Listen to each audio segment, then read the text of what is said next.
Good evening and welcome to TalkSports, our weekly program where we chat with the movers and shakers of sports, the sportsmen, the sportswomen, as well as the administrators, even the coaches, because today we'll be speaking with a very important person, a coach, former athlete himself, one of Grenada's most outstanding track and field coaches, and I will tell you why outstanding in the context. And I said track and field, but it's more to track and field because this coach has been involved, yes, primarily unknown, primarily in track and field. But when we speak with this coach, and I'm saying this coach, you will get to know that it's not just track and field, it's all about sports, and to an extent, as what we have been seeing of recent mentor, the whole issue of mentorship and,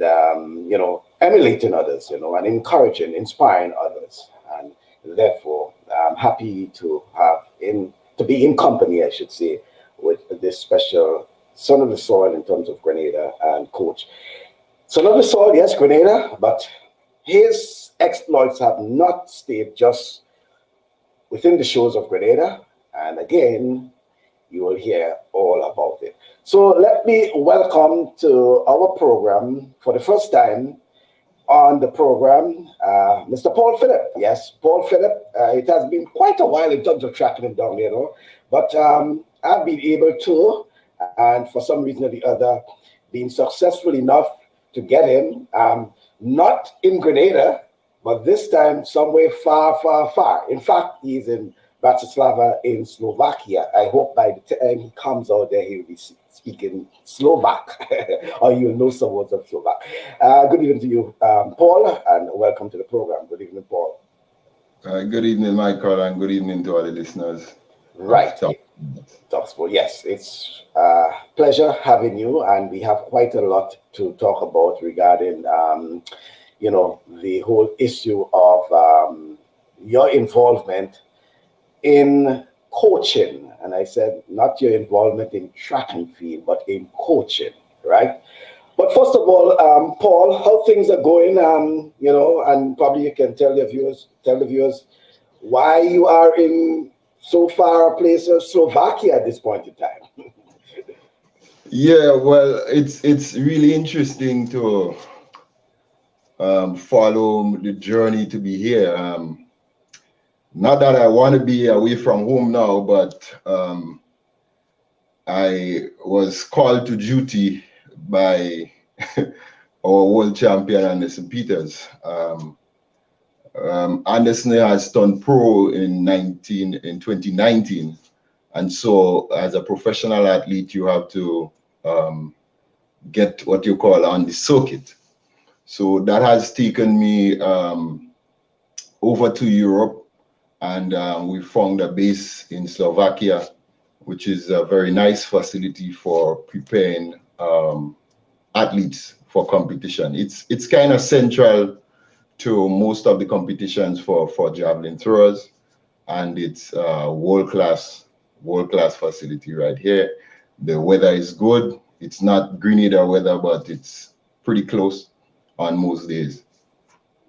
And I know that has been your calling for quite a while in terms of that sort of experience in, the Eastern European countries in particular, because of their exploits over the years, some of the Nordic regions, whether it's Norway, Denmark, Finland, Slovakia, they have excelled over the years in the field events in particular. So I think to an extent you will say, you and Anderson are at home to an extent. Yeah, Europe is the hub for the javelin. For example, not too far away from here in the Czech Republic, it lives the world record holder. Right. Next door is the German who's leading the world, and many others. Finland is known as the home of the javelin. If there is a comparison to be made, like you say soccer and Brazil, you have to say javelin and Finland. So it has been in the vision, my vision, for a very long time to be exposed to the places that are known for the javelin throwers. Maybe we're here before we expected. And I say that because the dream of having a world-class javelin thrower has come to the level where we would have now achieved world-class standing, and Anderson is the world champion. But I always thought of getting here and try to learn what they are doing, to enable us to be able to develop the javelin in our region.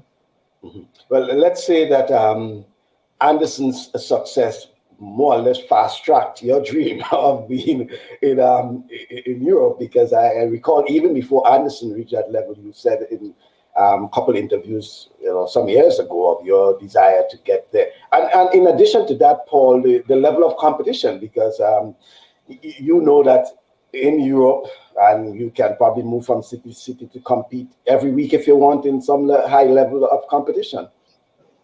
Yeah, that is what is very, very interesting here. I mean, you can get many small meets, you can get different level meets, and I think even with COVID, you're finding that the meets are still being put on this year as to give athletes an opportunity to compete and get ready for the bigger meet of the season, which is the Olympic Games. So it's really a nice place to be, and I think the best place to be for javelin throwing, for competition and for training.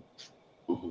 Let's talk about, since Anderson decided to turn pro, how it has been for him as an athlete, now as a professional athlete, I should say, on the circuit, you as the coach and moving around. How has the experience been, you will describe?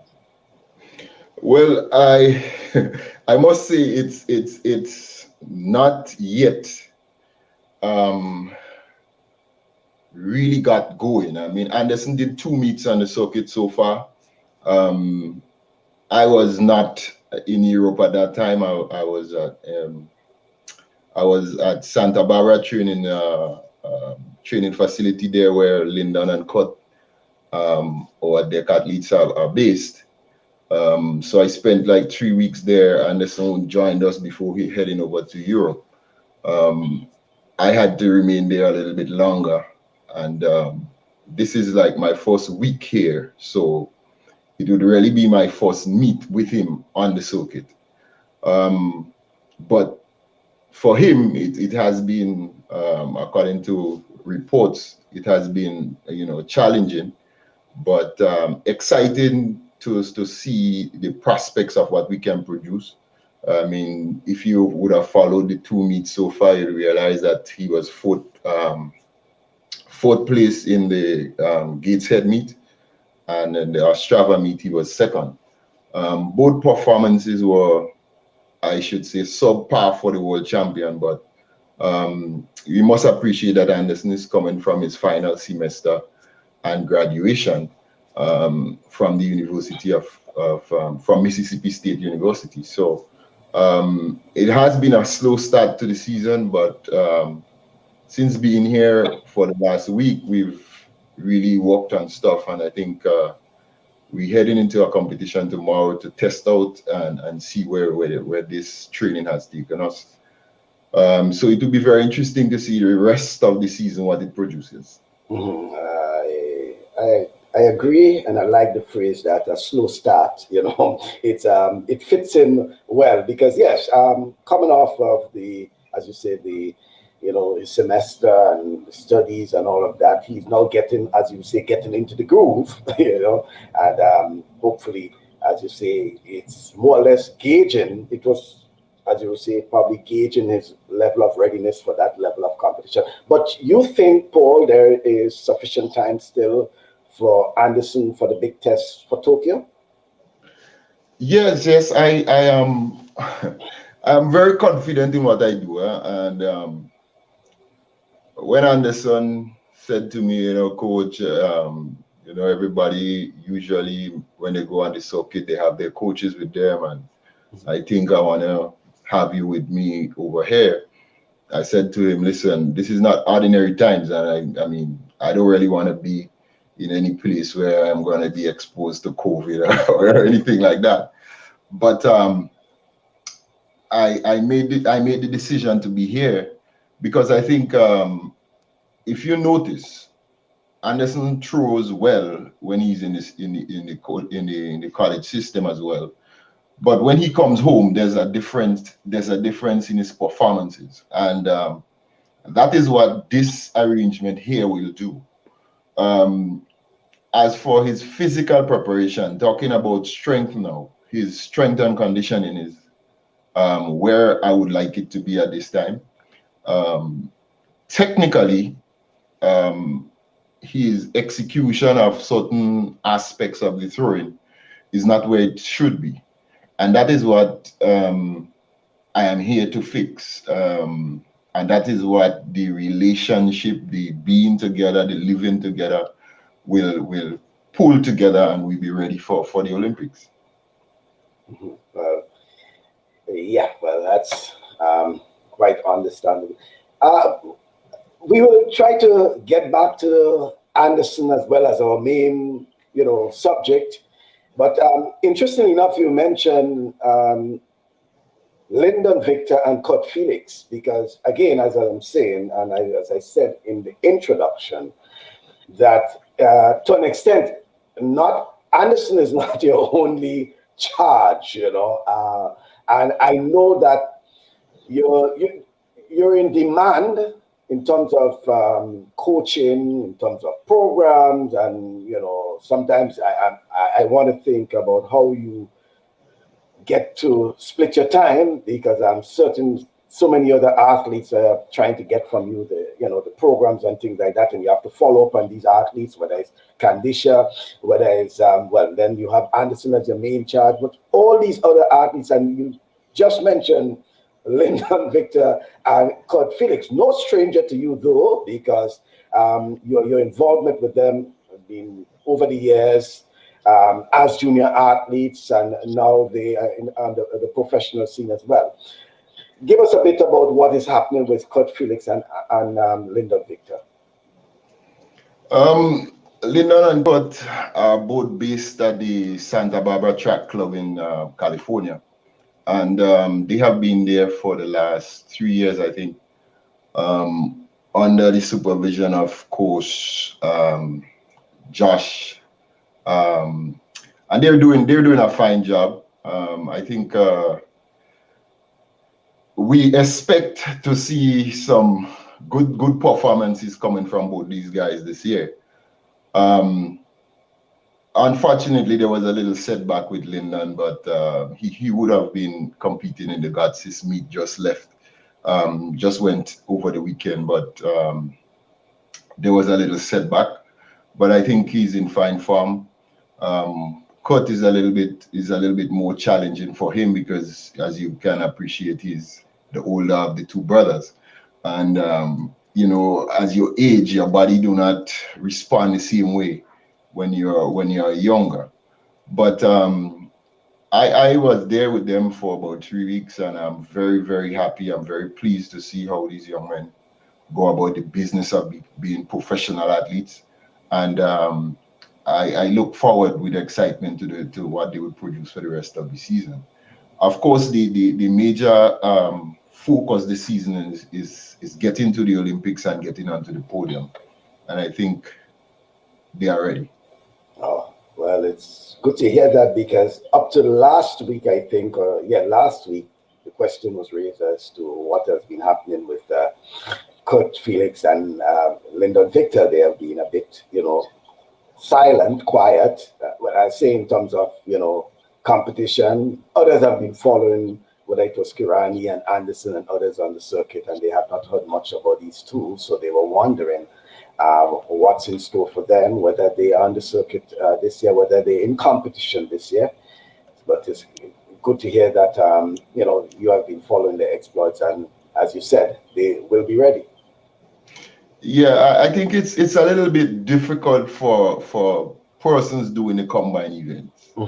Usually they would kind of gauge the season by doing individual events, but you have to appreciate that you can't really do a decathlon very regularly. Every weekend or every other weekend. Yeah, it's 10 events that you have to master and bring your best game in each event, and that's a long process, and it's just not something that you would see from those guys. You wouldn't see them competing in a decathlon probably ahead of a major meet, too close to a major meet, and all of these kinds of things. So they have been competing in individual events. Lindon, for example, would have done an exceptionally good pole vault meet a few weeks ago in Chula Vista. He had a huge personal best in the pole vault. He did a few meets where he did the discus, or where he did the shot put, where he did the hurdles. So it's a combination of all these little testing and adjusting and testing and adjusting that will culminate in the big meet, which, as again I said, this season would be the Olympic Games. And working particularly on what you would consider the weak events like the pole vault and these sort of things. Good to know, because it's interesting that you mentioned about the decathlon, because people know that at the end of a decathlon, athletes sometimes passed out, so and then you have the period for recovery, so it's not a situation where, every weekend athletes can compete and have a day or two to recover and then get back to training and then compete again in the decathlon, multi-events, combined events, and 10 events over 2 days. I mean, yeah, it's tired. But Paul, let's look now at some of the other charges. And by the way, I should also forgive me for mentioning that your involvement in assisting the para-athletes as well, okay? I spoke to one some months ago, just trying to remember her name, and she did mention... Sheena Charles. Right, Sheena Charles, yes, Miss Charles, right. And she did mention your involvement in terms of the program and how you have assisted her.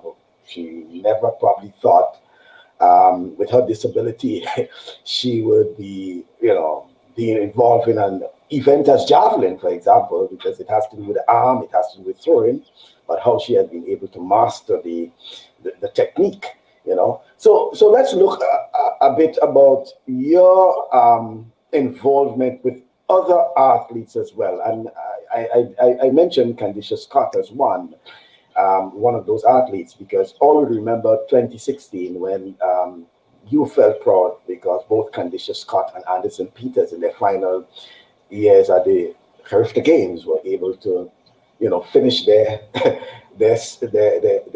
Carifta sojo with gold medals, Are you, to an extent, satisfied, Paul, that you have done as much as you could, as it is now, with these athletes and getting them into the fore, getting them into accepting their true potential? Because I'm certain some of them would have doubted their potential, and you had the task to, to convince them that they could excel. Are you satisfied? I want to be clear on the answer, because I'm clear and be honest with the answer. Don't sugarcoat them, because I know, Paul, that you definitely have to encourage some of them in terms of their potential. You have seen athletes, you have known them, and at times, I'm speaking of when I spoke to you many years ago, you have identified the talents, you have identified potential of athletes. They have been doubting themselves, and you had to take on the task of encouraging them, and certainly to an extent they excel. Well, yeah, it's the task of a coach, and right. You first time you have to identify the talent. And in Anderson's case, it's probably the most famous case because Anderson wanted to be the Usain Bolt of Grenada. And people would remember Anderson at Intercol as one of our top sprinters. Sprinters, yeah, doing the 100, yeah. So, and then there was there was another talk of him becoming a successor to Lindon and Kurt. So it was my job to convince the young man at the time that, hello, there is not going to be no Anderson Peters running against no Usain Bolt and no Johan Blake and all of these Jamaican sprinters and becoming nothing. Let us look at the exploits in another event. And I thought that the Javelin, given his understanding of it and his speed that he had naturally, also his discipline as a person, would translate to becoming a world-class javelin thrower. So it's a constant sharing of knowledge, sharing of vision, coaxing, and sometimes getting into people's private and personal business to really inspire and motivate them to be able to make the right decisions. So I'm constantly in touch with nearly all of our athletes that I would have touched in some way. And I think of Josh Botang as one of the athletes. And he's going through a little frustrated period right now. He's just sustained an injury. But I am in almost daily consultation with most of our top athletes because it is needed. Right? In some instances, those in the college system do not always have the best coaches. They do not always have the best team of persons around them. And you need to be reminding them of, hello, we came from such and such background and we are looking to go to higher heights. And these are the things that we need to do. And you know what I'm saying? So it's constantly reminding them. And to say that I'm happy, yes, I'm happy when you look and you see, first and foremost, that we have a very high rate of our athletes graduating from university. That's the primary reason for me dedicating my life towards sports and developing young people and things like that. Then there is those who have the potential to take it beyond just the collegiate system. You have to work with them as well to keep them on the path to stardom, because it will come sometime. If you stick to it long enough, if you remain healthy, good things could happen, things that probably they don't have in their vision. So I'm happy, yes, and ready and willing to continue the sacrifice. That's why I'm in Grenada, ready. And Paul, over the years, while you're on that, the focus, attention, and even successes to an extent, and I probably didn't blame Anderson at the time, it has been primarily in the sprints for the Caribbean.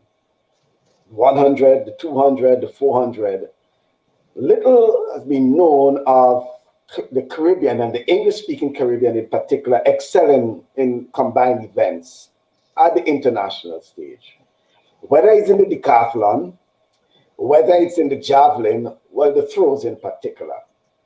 But since that of Keishon Walcott and Anderson Peters, Keishon first as the Olympic champion in 2012 in London, and then Anderson as the world champion in Doha, there has been that sort of focus and interest in terms of the field events and throws in particular from the English-speaking Caribbean, albeit the junior athletes excelled at the Carifta Games back then. Let's talk a bit about that, Paul, and what do you think, or why you think there is so much success now and interest among, especially in the English-speaking Caribbean, in the throwing events? Well, there is a wealth of talent there, and I think it was just a thing of interest, and I say interest starting from the top, because our administrators do not really think of a person throwing something as a potential medal winner at a major meet. And the coaches, they gravitate towards the more glamorous events for one reason or the other. I don't think that the Caribbean just basically has sprint talent. I've always seen that Grenada, for example, has been producing these javelin throwers from Trevor Modest, Eros Rapier, and all of those persons in the 80s and 90s and so. And I grew up around Trevor Modest and Anthony Judge, Big Judge. They nurtured me in my days as a thrower. But I've seen that Grenada has had all of these, nice names known throughout the Caribbean, and we didn't have a record in the books, for example, at Carifta for javelin. And I'm like, there's something wrong here. If you look back, you'd realize too that not a lot of those throwers got opportunities to go to school in the US, because the collegiate system has helped a lot of the English-speaking Caribbean develop their throwers. Dominica has a 20-meter plus shot putter. He went to school in the US. Well, Jamaica is turning out shot putters and discus throwers every year that is capable of throwing 18, 20 meters.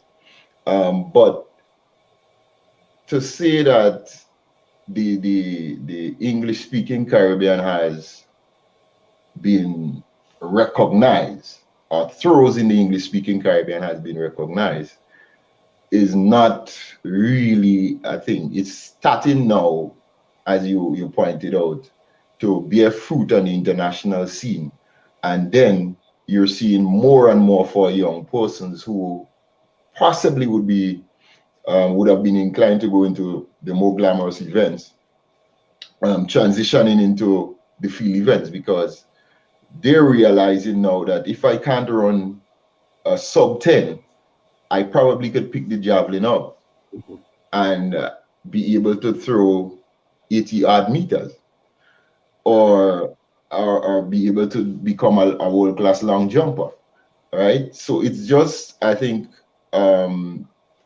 coming to be accepted that we are just as talented in the throws, and we can make a name for ourselves on the international scene. Further to that, I also think that the way our sport is and sports in general is marketed has a lot to do with persons becoming interested in throws and a whole. Because if someone sees that there are opportunities in Europe, for example, all you need to do is to get to a world-class marks, and you can get on the circuit and make a living. I think a lot of more people would be inclined to try the throws. And I recall some years ago, Paul, the call for more attention to the field events, because and using probably the Carifta, not just Carifta to an extent too, because I think it was even at that level. All the focus used to be even on television, used to be just on this, the running events, and you just get the results of the field events, and people not really seeing, the performances the athletes in action in the field event. But of recent, I guess you're seeing a more balanced coverage in terms of track and field, because it used to be track and field, but it's turning out just to be track, and you used to be one who always used to call for that, because your focus used to be basically on the field events, and it's people not getting to see how this athlete performed, because for some at the time it was, it's a sort of boring 3 rounds, a man just throwing, whereas, as you said, the instant gratification of watching someone run a 100 or 200. But now we are seeing that there's a lot of emphasis on the field events, and even internationally, because the coverage used to be just on the track, but we're seeing that now, and I'm certain you sort of satisfied that there is now showing some interest in the field events as well.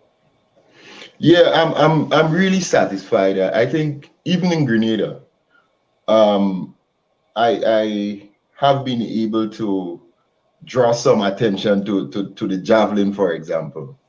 We're still struggling with the other events because I have really been focusing a lot on trying to develop javelin throwers.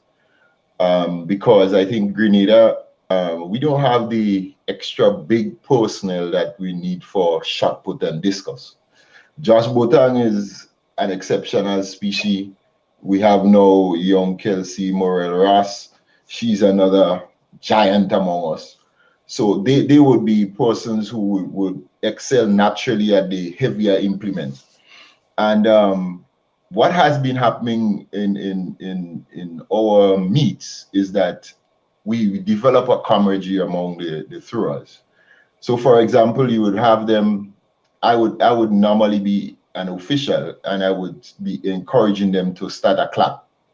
Encourage your fellow competitors. Yeah. To let's lift the spirits around the thing. And so sometimes the crowd gets involved, and the camera is focused over there, and a lot of the statistics about the athletes are being mentioned, and the PA system and things like that.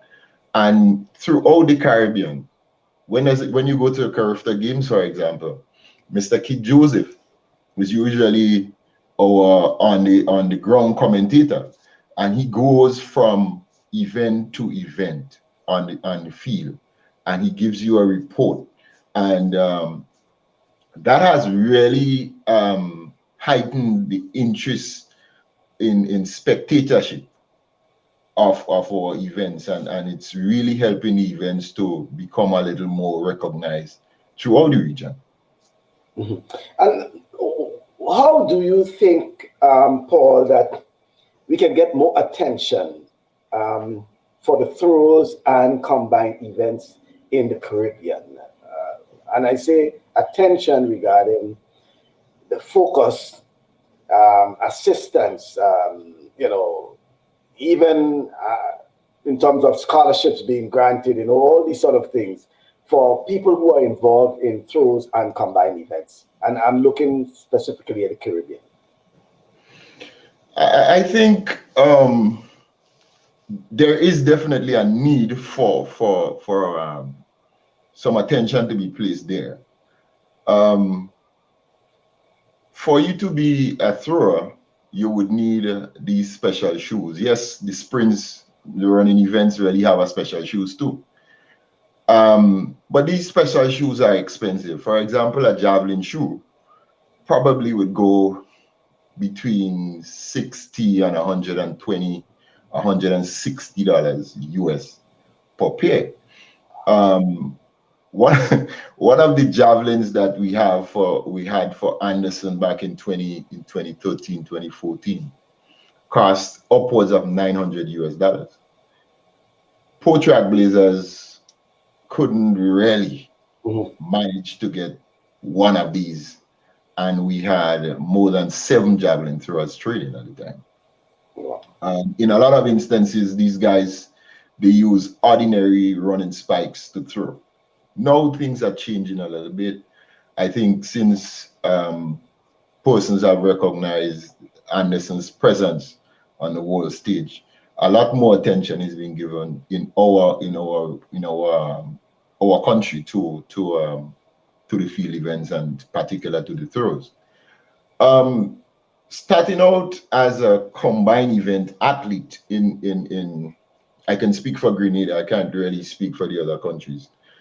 It starts at possibly the intercol games or the school sport, where an athlete does 5, 6, 7 events on one day. And it is from that stage when you look at them and you identify that person could be probably a good combined event athlete. The drawback there is we probably will be able to find heptathletes, but because we don't do the pole vault in Grenada, therein lies a bigger problem. You will have to find the person with the right temperament, because pole vault is something that you need to be a little bit on the daring side. You know, a fella had to go up in the air with the head down and try to go over a bar. That's not, you know, the ordinary everyday thing that you see in a sport. So they would need all of these. Pole vaulting poles, for example, are not readily available in the Caribbean. A pole vault pit will not be readily available in most countries. If you don't have a national stadium, you probably wouldn't have one of that. So there's that challenge of identifying early and being able to market, because to develop them to the fullest, they have to go possibly into the collegiate system in America that would expose them to the coaching that they would need in the pole vault, for example. And that's basically what I would see as the challenge. I marketing it as a future Olympic event, future Olympic talent is another thing, because we have to wait on a particular stage of the development to be able to say, yes, that person can be world class or not. Notwithstanding all of those factors, I still think that with the recognition being given now, with the little camaraderie being built up among athletes, that and the media coverage, that that could serve as a means of helping to change the outlook, change the way that people think of those events, and help motivate some change in terms of the support that we would get coaches and athletes to help develop those events. Okay. Let me ask that question another way now. You don't have a first-class training facility in Grenada, Paul, but still producing quality throwers. Why? It's passion, right? And many will know of my my journey to this level right here, and it's only passion that would take a person persisting over 20 odd years to be able to get to produce athletes at that level. There was a time when we had a few, I wouldn't say weights, a few pieces of iron in Lassages, right? and we built some boxes for jumping off of pieces of scrap wood that we got around, you know. And there was a few javelins that we had that the cords and thing were falling out, and we got tape and we taped them, and you had to put them over your knee and bend them and put them back in straight when they fell and they were all twisted. The passion that I have for success in track and field in particular, in the throws, is what enabled me to dip my hand in my pocket, buy and invest in reading material that I could get to study, from nutrition to strength and conditioning books and videos and all kinds of resources. I would spend my last dollar on to make sure that I get the knowledge necessary to be able to get the edge so that I can give over to the athletes. Even to the motivational aspect. I invest in a lot of reading material, self-help books and tapes and all of these things. And I pass on that information to the athletes. And we use what we have to make what we think would be the best tools for success.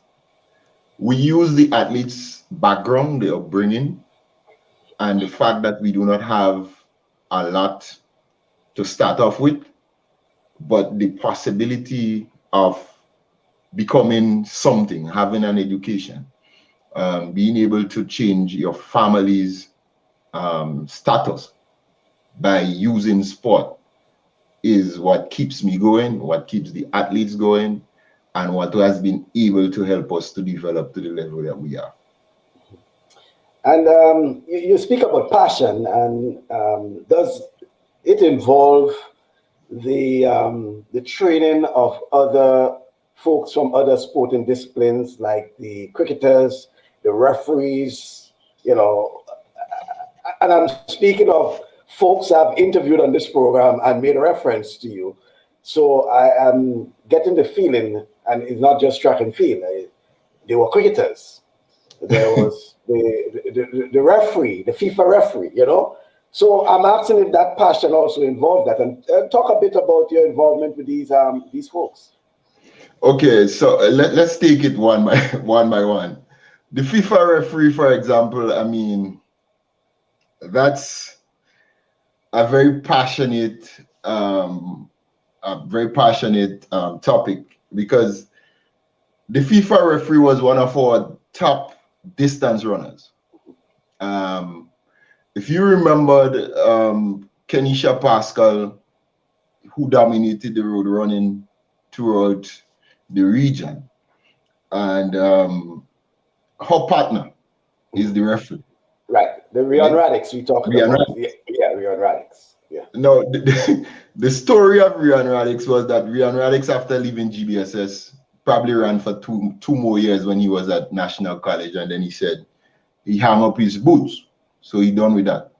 And he rode a bicycle one year when Darren Hazard, one of his villagers, won the half marathon. And I said to him, young man, you ride a bicycle to the end of the race and you talk to this young man. I think it's time that you get back into the sport. And he considered it and he came back in. Now, after running for quite a number of years and doing exceptionally well, Rian is a student of the sport of soccer. Is a living encyclopedia, and the opportunity came for him to go into the refereeing, and he said, "Boy, coach, I'm thinking about this." And I said, "You know what? When we look at what you're going to be able to accomplish as a runner, it doesn't make sense. You're not going to be the best of Kenya. You're not going away. So let's give the refereeing the best shot that we could." And fast forward 4 years, he's one of the top in CONCACAF region. So I'm very proud of what Rian has been able to accomplish. And he's still considered, as a matter of fact, he's still the athletes rep at St. David's Track Blazers. Oh, okay. Right? So being a teacher at the school, he teaches physical education.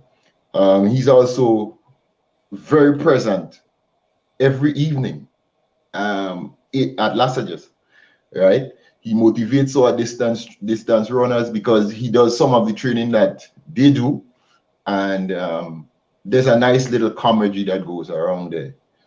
But we always encourage all of our sports people who come around us, just who are wanting to be, because I'm the go-to person. So somebody comes around and suggests and they want to lose 2 pounds, they come, coach, what do you think I should do? Somebody playing cricket and they have a little injury, they come with coach, boy, somebody tell me it was rubber leg, or somebody, you know what I mean? You does work on injury, you does work on back, you know. So all right, what are you thinking on this? What do you think I should do? Should I see the doctor? Whatever, you know. Mm-hmm. So I am passionate about the human being, Right. right? And performance, and as I said, rising out of our situation, because coming from St. David's and Corinth is my hometown. Not too very far from Corinth is the notorious Lassages Coles Gap content area, where we know persons have this stigma attached to things like, you know, the ginger crew and stuff like that. Mm-hmm. And I have been able to produce athletes coming out of the era when the ginger crew, for example, was the biggest, roughest thing around. Trevor Baptiste, if you remember that name, was a so-called gang member, right? He came from that group and emerged to be a curved 800-meter silver medalist. Yeah. Right?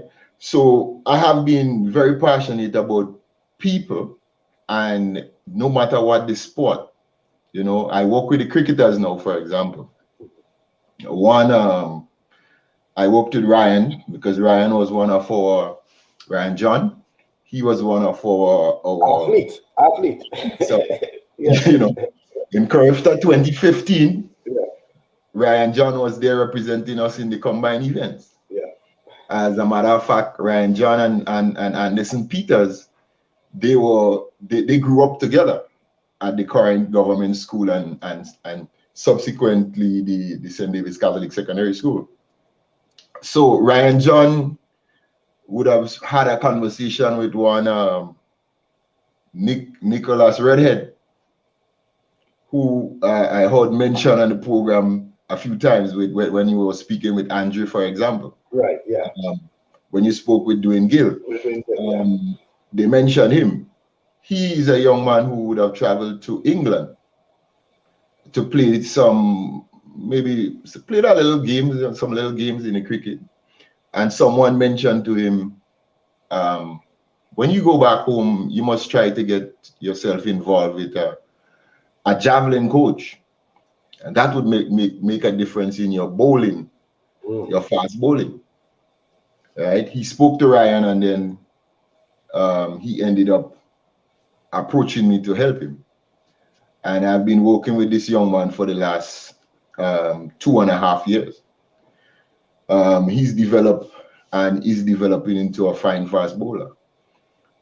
Preston McSween is one of our more prominent fast bowlers as well. He came from Barbados, a stint in Barbados where he worked with a semi-professional or professional cricket team there for a stint after touring with the under 19 West Indies team. Yeah.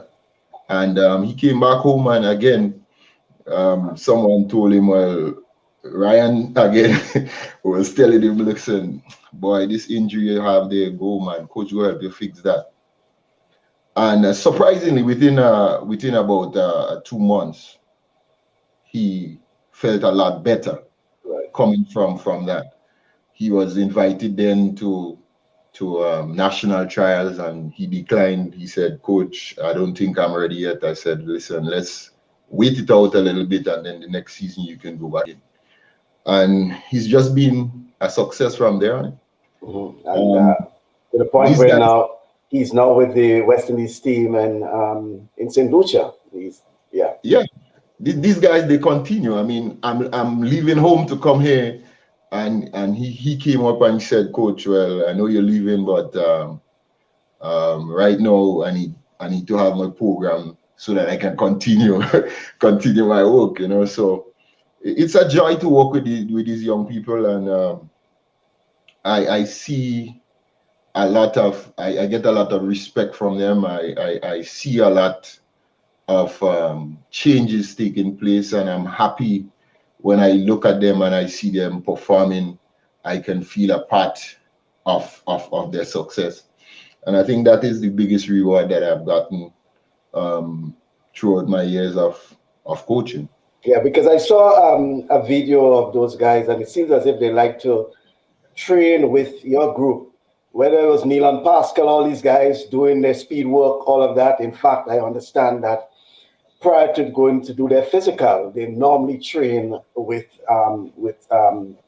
Trailblazers in St. David. So the last suggest is basically the hub for these cricketers in terms of getting their physique and their physical readiness. You agree?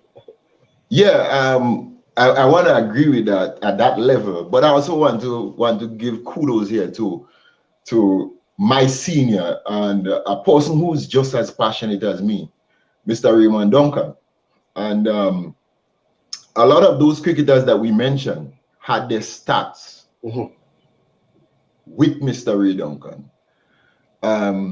He has a little cricket academy there. As a matter of fact, the cricket academy is closely aligned to the St. David's Trailblazers, and it's as a matter of fact, the parents, when they met, they decided, look, they want the name to be associated with the St. David's Trailblazers. But I wouldn't let out what the name is, but we're closely affiliated. So Mr. Duncan works with them, and he would have been the under-19 coach of the Windward Islands and of Grenada for a very long time. So all of these players, from Andrew Fletcher, who's the senior now, to come right down, has been under Mr. Duncan's guidance for some time. So there are a number of younger cricketers. There are twin brothers there, Cotson Murray. There are another set of twins, the Lambert boys. They have all been part of the program from one time to the next. So there's an understanding. You know, Mr. Duncan consults with me on things, fitness and strength and conditioning for his cricketers all the time. And we just work together to bring their fitness to the level where he can work on refining the techniques and things like that. So there's a nice little camaraderie going on in Las Vegas. There are a number of footballers who will come to do the individual work. You know, ask for advice. They come and they use the little gym facility. All of these things. Paul, I know that you don't like to speak a lot about yourself, but this program also tries to give the viewers an idea of the person we're speaking about. You know, you have been speaking for quite a while about others, but let's talk about Paul, and particular, and I want you to talk a bit about that so people can understand, get an idea of that. You are a level 5 combined events coach. First of all, tell us what is that all about, because there are people who probably they just know Paul Phillip as a coach and probably Paul Phillip Javelin. So when they hear Javelin, they're associated with Paul Phillip. But as a combined coach and as a level 5 IAAF certified, well, now World Athletics certified level 5 combined coach. Tell us more about this. Yeah, well, I started to coach at the age of 18 while still a student at St. David's Catholic Secondary School. I was still an athlete then, and my coach then was one Matthew Lambert. There was a coaching program, a level 1 coaching program being held around the time when I was in still about Form 3, and he attended it. And one of those days he brought me to see what was going on, and I think that kind of sparked the interest in terms of the coaching. Of course, I was exposed to the coaching material that he had, and 2 years later, when the course was offered, I was in Form 5, and I decided I wanted to be a part of that because I was already helping all the other athletes on the team. So I did my level 1 introduction to athletics way back in 1994. So I continued, and very soon I was producing athletes at the Curfta level. Some of the first athletes then would have been the Shamir Thomas, Kieran Francis, Densley Joseph, Kishara and Hazeland Regis. You wouldn't have heard my name mentioned with them at all, but I was there. And all of those, the Sherry Fletchers and all of those who came down that line, were part of the system that was developed in St. David's Catholic Secondary School at the time, where I taught physical education alongside Miss Williams. Later on, we were exposed to level 2, and when you get to the level 2, we had to go to Puerto Rico in those days to be able to do your level 2. But that did not come until 8 years later. So while I was producing athletes at a very high level, I mean, the level 2 did not come, because there was a system where you had to do it in the English speaking, and then you had to do it in the Spanish speaking, and throws again was not at the top of the priority list. So it took a while for the rotation to be completed. Well, I was successful at that when I did it, and I was at that time thinking that I needed to specialize in the shot put, in particular. It took another many years, I can't remember exactly now, before any other levels were actually offered. As a matter of fact, there were several changes in the IAAF education, and then what resulted was the conversion of your level 2 into something of a level 3, and then under the new coaches education. I did not go to do a level 3. I did not go to do a level 4. It was then in 2013 that the director of the regional training center, then Mr. Levy, would have reached out to me and said, I think it's time that you get to be doing something. And he recommended that I do the level 5. As a matter of fact, he went on to register me for the level 5. So I wasn't given an opportunity to decline. Right? He said, you would have produced enough. You show us what you could do at the junior level. Now we want to see what you can do at the elite level. So I went to Chula Vista, which is one of the youth training centers in California. And that would have given me the opportunity to be able to do the level 5. And I was successful at it. So I am 5 certified specifically in the throws, but I am certified up to level 3 to coach all the rest of the events. Yeah. And as you mentioned, Levy, that was the late Lenford Levy, who at the time was the director of the training facility in Nakak. I want to thank you very much, Paul. It has been a pleasure chatting with you, and I want to Wish you all the best over in Bratislava, Slovakia. I'm certainly hoping that that yourself and Anderson will enjoy the experience, and we're looking to hear good things from you, Paul. Yeah, thank you for having me on the program, and yeah, we look forward to the rest of the season. Hoping that we can bring some kind of glory to Grenada. Just want to wish all the athletes who are now in some mode, some form of preparation towards qualification or preparation for the games, all the success. And shout out to everybody in Grenada who's looking at Grenada TalkSports. Yeah. Thank you very much. Thank you. I thank you. And I want to wish you all the best. Thank you very much, Paul. You're welcome, sir. Okay, then.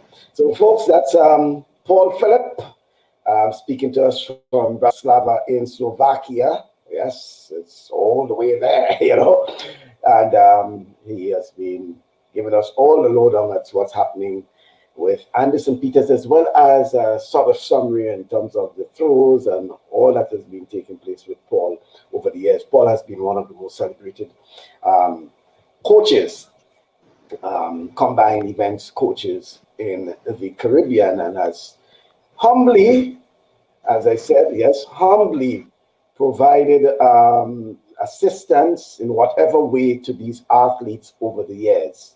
And I want to thank Paul for all the services he has rendered, some of which he has not even, given, because Paul has gone to the Virgin Islands, that's the British Virgin Islands, gone to St. Lucia, and he has been assisting athletes throughout the Caribbean. Whenever he's called upon to assist, he will provide that level of assistance. And no doubt, I want to thank him for all the services he has provided over the years, and we have seen it bearing fruits, no doubt. So many of these athletes that he have mentioned, some of them may not have gone on to the professional scene, but when you look back at their careers, you will notice that they have been able to go to colleges, finish up their degrees and moved on. And I think for Paul, that is his satisfaction, giving them that opportunity. I want to thank him for that.